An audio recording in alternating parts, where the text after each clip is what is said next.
அடிப்படை வசதியின்றி அல்லல் படும் கிராமம். விருதுநகர் மாவட்டம் சிவகாசி மாநகராட்சிக்குட்பட்ட விஸ்வநத்தம் ஊராட்சியை சேர்ந்த கவிதா நகர் பகுதியில் எவ்வித அடிப்படை வசதிகளும் நிறைவேற்றப்படாததால் அப்பகுதி மக்கள் தினமும் நரக வேதனையை அனுபவித்து வருகின்றனர். குறிப்பாக ஜக்கம்மாள் கோவில் பின்புறமாக சின்னத்தம்பி நகர், கவிதா நகர், ஐயனார் காலனி வரை செல்லும் தார் சாலை போடப்பட்டு பல ஆண்டுகளாகிவிட்டன. பராமரிக்கப்படாததால் தற்போது குண்டும் குழியுமாக இருப்பதால் பள்ளி செல்லும் மாணவ மாணவிகள், தொழிற்சாலைக்கு செல்லக்கூடிய தொழிலாளர்கள் தினமும் தடுமாறி விழுந்து காயமடைகின்றனர். மேலும் சமீபத்தில் பெய்த மழைநீர் வெளியேற முடியாமல் பள்ளத்திலேயே தேங்கியுள்ளதால் வாகன ஓட்டிகள் மிகவும் அவதிப்படுகின்றனர்.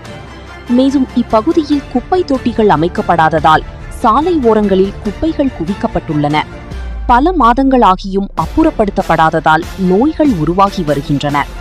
போதிய தெருவிளக்கு வசதிகள் இல்லாததால் இரவு நேரங்களில் நடமாட முடியாமல் சிரமப்பட்டு வருகின்றனர். குடிநீர் குழாய்கள் அமைக்கப்பட்டு 2 வருடங்களாகியும் குடிநீர் சப்ளை வழங்கப்படாததால் கண்காட்சி பொருளாக இருந்து வருகிறது. இதனால் குடிநீருக்கு தனியார் வாகனங்களில் விலைக்கு வாங்கி வருகின்றனர்.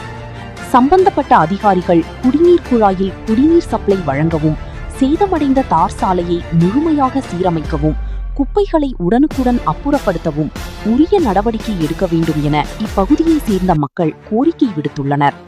கருட புராணம் செய்திகளுக்காக காளிராஜ்.